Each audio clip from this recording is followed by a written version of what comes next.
Graças a paz, meus irmãos, vamos estarmos juntos para meditar na palavra do Senhor. Eu gostaria de pensar com você hoje no Salmo 50, analisar com você o Salmo 50. O Salmo 50 é um salmo de Asaf. Asaf era conhecido na Bíblia como profeta, como vidente. Asaf foi um dos cantores no reino de Davi e ele estava tendo a oportunidade não só de louvar o Senhor, mas de profetizar e de ensinar através da música, falar a respeito da essência do culto a Deus, da forma como Deus queria que o povo se apresentasse. E o Salmo 50 ele é muito claro em relação a isso. Então o Salmo 50, em primeiro lugar, ele é um salmo didático, é um salmo de ensino. Ele tem a finalidade de trazer uma correção da forma como o povo estava se apresentando perante o Senhor. Então essa é a primeira coisa que nós temos que observar neste salmo. Outra coisa, ele mostra que o Senhor examina o coração do adorador. Que no momento que eu estou oferecendo meus sacrifícios, que eu estou oferecendo o meu culto, o Senhor está examinando, está observando o meu coração, o seu coração. O Senhor, ele está preocupado não com uma forma de culto, mas o meu coração totalmente rendido a Ele. Porque muitas vezes existe uma coreografia no culto muito bonita, muito bem organizada. O culto está muito bem planejado, muito bem feito. E não estou dizendo que não deva ter isto. Mas Deus está preocupado não é com esse tipo de liturgia, mas com o coração rendido a Deus, com a pessoa que está oferecendo o culto, com o coração rendido a Ele. E não simplesmente viver de aparência, como infelizmente nós temos visto em muitos lugares e com muitas pessoas. Então, Asaf aqui ele é mais do que um poeta, do que um cantor. Ele é um profeta do Senhor, ministrando através da música uma correção ao coração do povo. Uma outra coisa que nós temos que entender que o ponto central aqui deste salmo, ele está falando sobre a verdadeira religião. O que é religião? Há um significado muito comum no nosso meio, que diz que religião é religar o coração do homem a Deus. Então a nossa religião, ou seja, a nossa ligação com Deus, ela tem que ser verdadeira. E não simplesmente uma coreografia de culto, uma aparência de culto. Não uma vida distorcida, divorciada de um exemplo diário na sociedade. A minha forma de me apresentar no culto, ela não pode ser diferenciada da forma como eu vivo lá fora, na sociedade, em família, em comunhão com as pessoas do meu convívio. Eu tenho que fazer a diferença exatamente aqui. Por isso que oferecer os sacrifícios naquela época, sem um coração rendido ao Senhor, era um coração divorciado do verdadeiro culto. Por isso que Asaf ele chama a atenção, em primeiro lugar, da forma como esse culto ele tem que ser oferecido a Deus. A primeira lição que ele diz aqui é que o Senhor ele condena o formalismo hipócrita. Olha só o que diz o verso 7 e o verso 8, quando ele fala a respeito do culto, da forma como as pessoas estavam se apresentando. Ele diz assim: escuta, povo meu, e eu falarei, ó Israel, e eu testemunharei contra ti. Não a favor, mas contra ti. Eu sou Deus, o teu Deus. Então o Senhor está falando, ele reconhece, conhece com profundidade o coração do adorador, daquela pessoa que estava ali oferecendo o seu culto. E o Senhor está condenando esse culto. E ele diz: não te repreendo pelos teus sacrifícios, nem pelos teus holocaustos, continuamente perante mim. Ele não estava preocupado, a forma como eles estavam, melhor dizendo, cultuando ao Senhor, eles estavam certos. A maneira como eles estavam oferecendo estava tudo dentro dos padrões estabelecidos por Deus. Mas Deus não estava olhando aquela coreografia do culto, mas estava olhando o coração do adorador. Aí quem era? E quem eram essas pessoas, melhor dizendo? Como o Senhor as via? De que forma ele se apresentava? Como estava o coração dessas pessoas? Aí no verso 16 até o 19, o Senhor nos fala assim: mas ao ímpio, diz Deus. Então o coração desses homens não eram corações ímpios, eram pessoas longe de Deus. Aparentemente ofereciam um verdadeiro culto, mas estavam distantes do Senhor. Aí ele diz assim: mas ao ímpio, diz Deus, de que me serves, de que te serves, repetires os meus preceitos e teres nos lábios a minha aliança, uma vez que aborreces a disciplina e rejeitas as minhas palavras. Se vês um ladrão, tu te comprases nele, e aos adúlteros te associas, soltas a boca para o mal e a tua língua trama enganos. Era um coração de gente maligna, de gente perversa, de gente descompromissada com Deus, mas alinhada ao pecado. Estavam alinhados ao pecado, alinhados a Satanás e não a Deus. Então o Senhor, naquele momento, está esquadrinhando o coração de cada pessoa ali presente. E ele estava chamando a atenção. Porque aquele culto não estava sendo um culto sincero. Tinha aparência, tinha liturgia, tinha aparentemente uma essência, mas na verdade era algo de mau cheiro às narinas do nosso Deus. É igual a história de uma mulher que foi se apresentar em uma missa e chamou uma amiga. Ela ia cantar. E quando ela estava ali, enquanto a missa estava tendo, ela estava ali concentrada para o seu momento de apresentação. E ela se apresenta. E se apresenta muito bem, canta muito bem.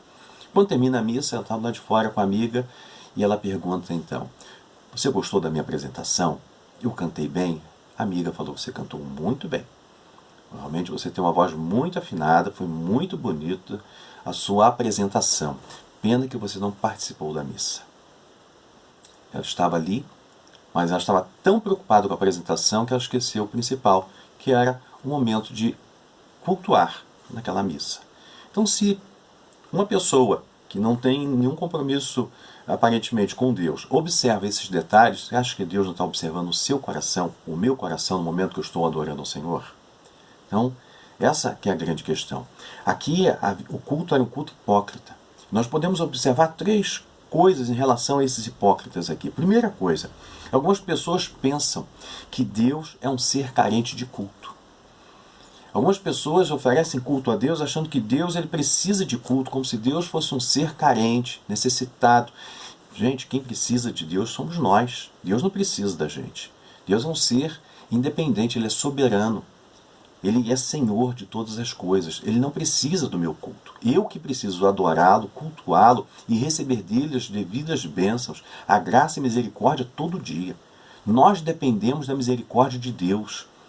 Como disse o profeta Jeremias, as misericórdias do Senhor são a causa de nós não sermos consumidos, porque as suas misericórdias se renovam a cada manhã. Grande é a sua fidelidade. Porque Deus é fiel, porque Deus é misericordioso, porque Deus é gracioso. Aqui, os homens achavam que Deus era um ser carente. Deus não é um ser carente. Nós é que necessitamos dele. Algumas pessoas têm essa ideia. Olha só o que diz o verso 12 e verso 13. Se eu tivesse fome, não te diria, pois o mundo é meu e quanto nele se contém. Acaso como eu carne de touros ou bebo sangue de cabritos? Deus não precisa disto. Deus não necessita disto. Nós é que precisamos oferecer a Ele para receber dele o perdão, receber dele as misericórdias, todos os dias a graça que é derramada dos céus sobre o nosso coração. Segunda coisa, o formalismo de um coração contrito ao Senhor, simplesmente esse formalismo Deus não aceita, porque Deus não tem compromisso com esse tipo de coisa. Olha só o que diz o verso 16 e o verso 17. Uma vez que aborreces a disciplina e rejeitaste as minhas palavras. Olha só o que diz o verso 16. Mas ao ímpio diz Deus, de que te serves repetir os meus preceitos e teres nos lábios a minha aliança. Deus não precisa de gente assim, Deus não precisa de pessoas, de culto de pessoas com o coração divorciado dele. A Bíblia é muito clara. Mas observe uma coisa. Quantas pessoas hoje estão com o coração totalmente longe de Deus, mas estão dentro da igreja? Frequentam os cultos, entregam seus dízimos, as suas ofertas, dirigem culto, cantam, pregam, fazem tantas coisas na igreja, mas com o coração totalmente divorciado de Deus. Muitas pessoas estão como Marta, são muito ativistas, mas não param para ouvir o Mestre, não fazem como Maria. E nós temos que tomar cuidado para nós não cairmos nessa mesma armadilha que o diabo coloca diante de nós. Nós temos que tomar cuidado porque daqui a pouco nós vamos entrar pelo mesmo caminho. Você certamente conhece pessoas na igreja assim. Se você conhece pessoas assim, muito mais Deus que esquadrinha o coração de todas as pessoas. Quem pensa que o Senhor não conhece o coração são pessoas que estão longe do Senhor, porque quem está perto do Senhor sabe que o Senhor esquadrinha, que o Senhor interage no momento do culto. No momento que eu estou adorando o Senhor, eu sinto a presença dEle. Há um temor e um tremor no nosso coração. Pessoas que simplesmente agem somente repetindo mais uma vez a coreografia de um culto, mas não tem um coração rendido a Ele, não sente sequer a sua presença. Pode até se emocionar com a música ou outra, com uma palavra ou outra, mas aquilo não faz parte da vida. Estão longe do Senhor. Então tem gente que pensa que pode comprar, por exemplo, as bênçãos do Senhor, mediante entrega de dízimo, de oferta, participação no culto. Como se Deus tivesse agora a obrigatoriedade de abençoar, porque afinal de contas eu paguei, eu entreguei o meu dízimo, eu entreguei a minha oferta. E alguns dizem, uma boa oferta. Então essa mensagem tem sido pregada em muitos lugares, uma mensagem distorcida de que você pode comprar a bênção do Senhor. Como se a minha liturgia, o meu culto, fizesse com que Deus ficasse obrigado a me abençoar. Deus não tem nenhuma obrigação em relação a isso. Por isso que lá em Mateus capítulo 5, verso 23 e verso 24, o Senhor está repreendendo exatamente esse tipo de coisa. Ele mostra que no momento que eu vou oferecer a minha oferta ao Senhor, eu tenho que analisar como está a minha situação com meu irmão em Cristo, inclusive. Olha só o que o Senhor Jesus nos fala no momento de entregar a minha oferta. Se, pois, ao trazeres a oferta, melhor dizendo, se, pois, ao trazeres ao altar a tua oferta, e ali te lembrares de que teu irmão tem alguma coisa contra ti, deixa perante o altar a tua oferta, vai primeiro, reconcilia-te com teu irmão, e então, voltando, faze a tua oferta. Aqui o Senhor está mostrando a essência do culto, que é estar em comunhão com meu irmão e estar em comunhão com Deus. Porque se eu estou em comunhão com Deus, eu vou procurar estar em comunhão com meu irmão. Por isso que diz o Salmo 133, ó quão bom e quão suave é que os irmãos vivam em união. Então, nesse momento, irmãos, a palavra de Deus já está sendo repetida, está sendo trazendo a essência agora, o que é estar em comunhão? Até no momento de culto, de adoração. Eu tenho que estar totalmente rendido a Deus e estar procurando, dentro do possível, estar em paz com todos os homens. Então, saiba de uma coisa, dinheiro não paga desobediência. Deus não precisa disso e Deus não vai te abençoar por causa disso. Você está com a vida distorcida, longe do Senhor, mesmo dando seu dízimo e a sua oferta, o Senhor não vai te abençoar. Primeiro que o Senhor não tem obrigatoriedade nenhuma de abençoar um coração cheio de pecado, cheio de ira, cheio de rancor. Então, o dinheiro não paga a desobediência. E, muito menos, a falta de comunhão com os irmãos. Jesus deixa bem claro isto. Uma outra coisa que nós temos que observar aqui, que quem pensa que o Senhor tem obrigatoriedade de abençoar um coração ímpio, são os próprios ímpios. Ímpio que pensa assim, o ímpio que tem essa ideia. Olha só o que diz o verso 18 e o verso 19. Se vês um ladrão, tu te comprases nele, e aos adultos te associas. Solta a boca para o mal e a tua língua trama enganos. Mas está onde? Dentro da igreja. Fazendo o quê? Oferecendo os seus sacrifícios, entregando sua oferta, entregando seus dízimos. Aqui no caso do Antigo Testamento, oferecendo seus sacrifícios. Oferecendo o melhor animal, um animal puro, um animal sem mácula, mas o coração todo sujo, coração maligno, coração perverso, um coração cruel.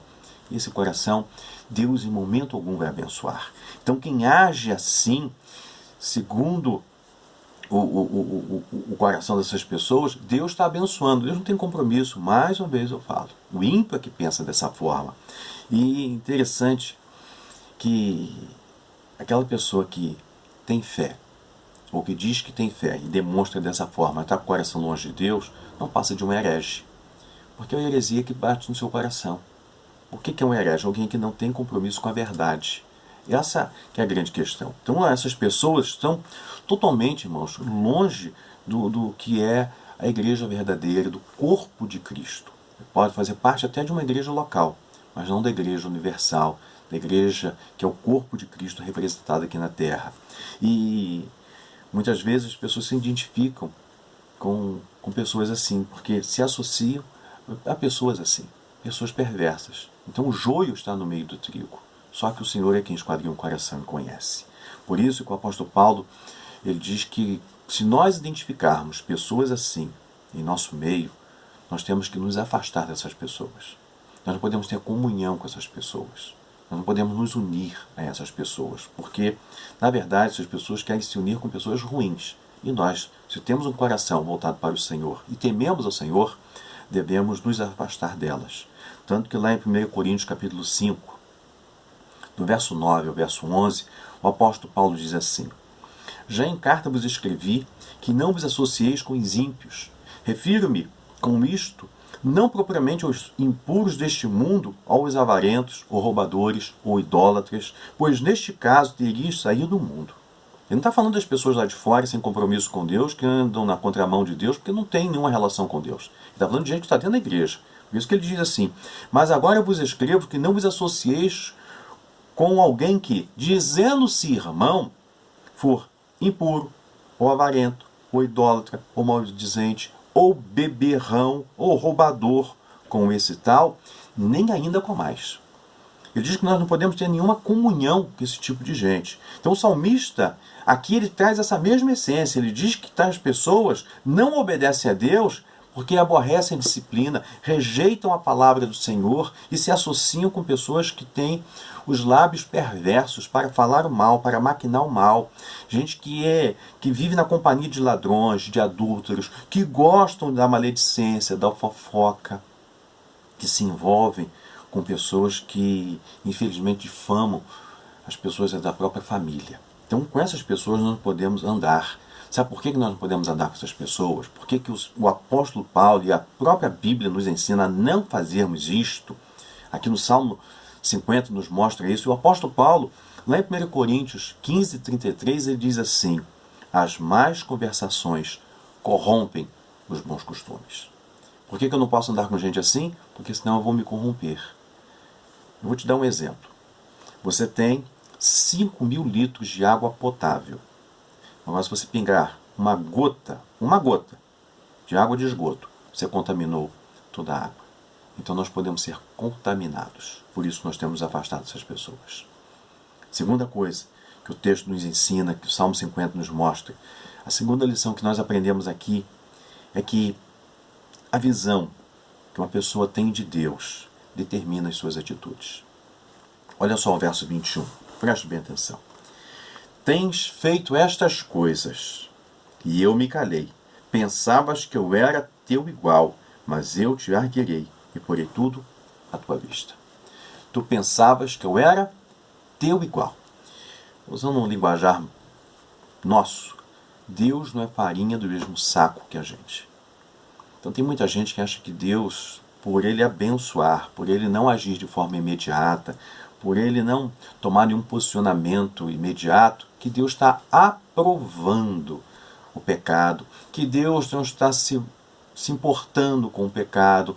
É como diz o Salmo 73, verso 11, que diz assim: acaso há conhecimento do Altíssimo? Deus por acaso sabe de alguma coisa? Deus por acaso conhece alguma coisa? Essa é a ideia que eles têm. Eles desconhecem uma coisa que se chama longanimidade. Eles desconhecem a longanimidade de Deus. Eles desconhecem o quanto Deus ele dá sempre a oportunidade de mudança. Só que ao momento do cálice da ira de Deus transbordar.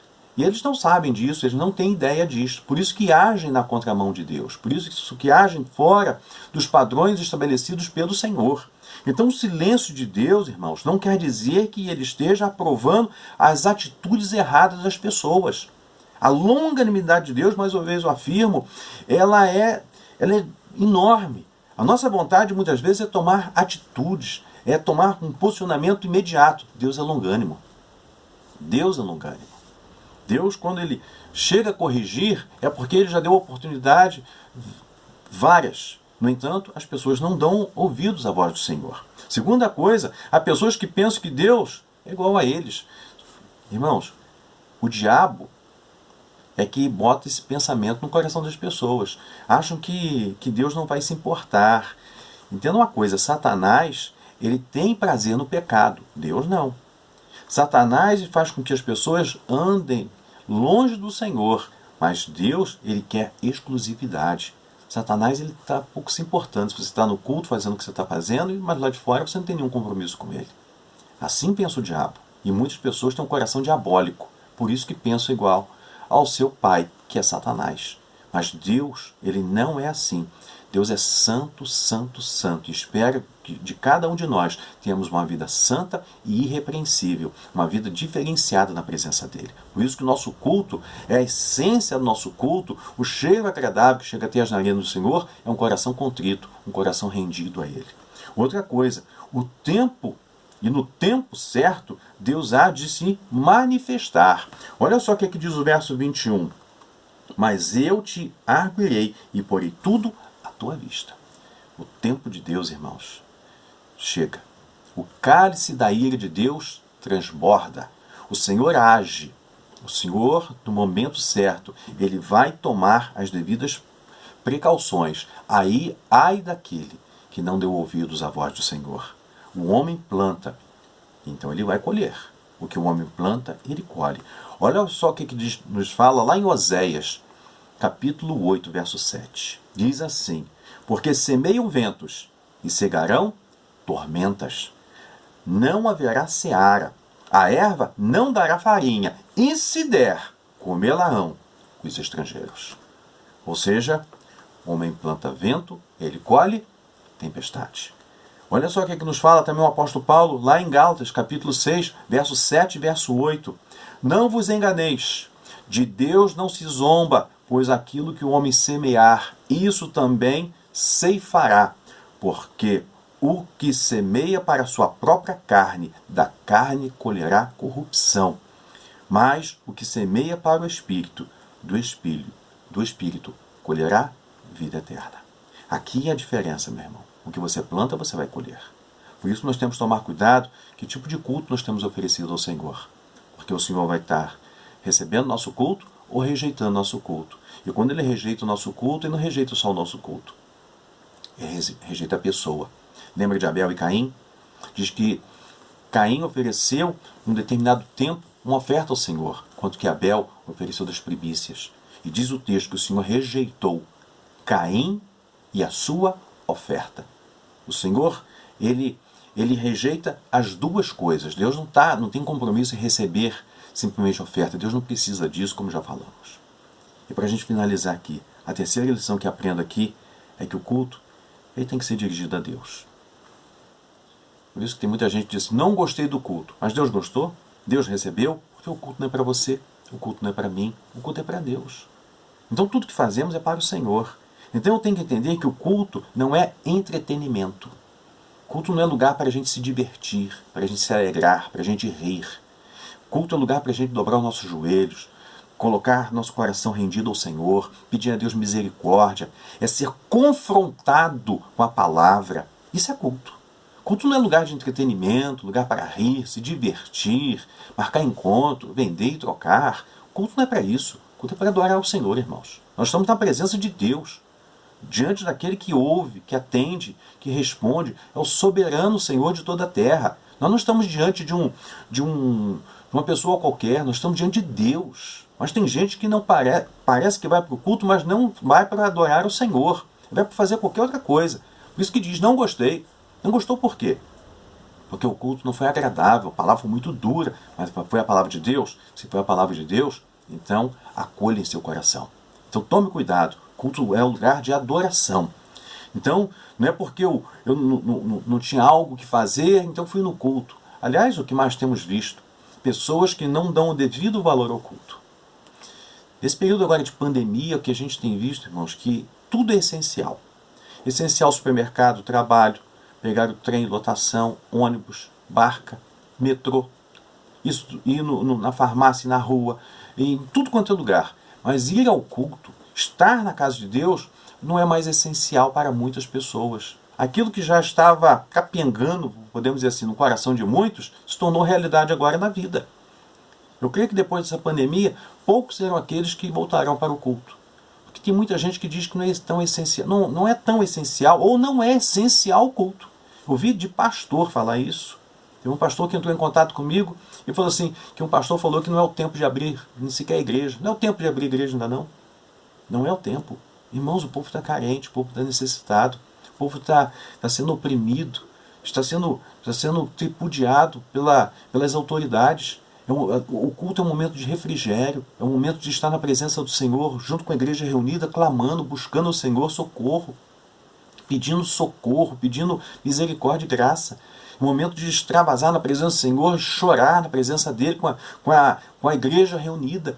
E as pessoas estão dizendo, não há necessidade não. Podemos cultuar em casa, podemos estar em casa. E se eu falar para você que essas lives que estão tendo e que muitos pastores estão se esforçando para fazer as lives, ministrar, poucos são aqueles que ouvem, poucos são aqueles que dão atenção, poucos são aqueles que param para ouvir e participar do culto. Poucos, infelizmente, é o remanescente fiel que ainda dá crédito à palavra do Senhor. Não são muitos, infelizmente são poucos. Então, o culto não é para agradar a pessoa, o culto é para Deus. Então ele quer o nosso coração totalmente rendido para Ele. Por isso que nós temos que destacar algumas coisas importantes nesse salmo que eu convido você a ler em casa depois com muita calma. Preste bem atenção. Primeira coisa, o culto é um lugar onde Deus fala. Culto é um lugar onde a graça do Senhor é manifesta. O Salmo 50 diz assim, fala o Todo-Poderoso, o Senhor Deus, e chama a terra desde o levante até o poente. Então, em primeiro lugar, culto é um lugar onde Deus fala ao coração, onde Deus se manifesta, onde Deus age e interage com o povo que está o adorando. Culto também é reconhecer a soberania de Deus. No verso 3 diz, vem o nosso Deus, não guarda silêncio, perante ele arde um fogo devorador, ao seu redor sobreveja grande tormenta. Ou seja, Deus é soberano no que Ele está falando, na forma como Ele age, como Ele interage, como Ele se manifesta no meio do seu povo. Outra coisa, culto é a confirmação da aliança que o Senhor fez com a sua igreja, com o seu povo. No verso 5 diz assim, congregai, preste bem atenção, os meus santos, os que comigo fizeram aliança por meio de sacrifícios. E nós temos uma aliança com Deus mediante o sacrifício de Jesus Cristo na cruz do Calvário, pagando um alto preço por nós. Culto também é render graça ao Senhor por tudo que Ele tem feito por nós. Outra coisa, culto é o lugar de reconhecermos respostas e termos respostas às nossas orações. Olha só o que diz o verso 15, preste bem atenção. Invoca-me no dia da angústia, e eu te livrarei, e tu me glorificarás. Então, culto é lugar de respostas. E o culto, irmãos, é lugar também de julgamento. Porque no verso 22 ele diz assim, considerai, pois, nisto, vós que vos esqueceis de Deus, para que não vos despedace sem haver quem vos livre. Culto também é um momento de que o Senhor julga o seu povo, confronta o seu povo e chama o seu povo à responsabilidade de estar na presença dele. Por isso, leia esse salmo, medite nesse salmo, junte a sua família, leia esse salmo com cuidado, com cautela, preste bem atenção nas palavras, naquilo que o Senhor revela. O salmo mostra, este salmo, Salmo 50, nos mostra a essência do culto a Deus. E esse culto é que nós devemos prestar ao Senhor todos os dias. Guarde essa palavra, meu irmão. Que Deus possa te abençoar e que o seu culto seja um culto aceitável. Que o seu culto seja um culto onde a graça e a misericórdia de Deus possa ser derramada em seu coração, porque você tem um coração totalmente rendido a Ele. Amém? Que Deus te abençoe, que Deus nos guarde, que Deus nos livre, que o Senhor receba o nosso culto e a nossa adoração. Amém? Que Deus te abençoe rica e abundantemente.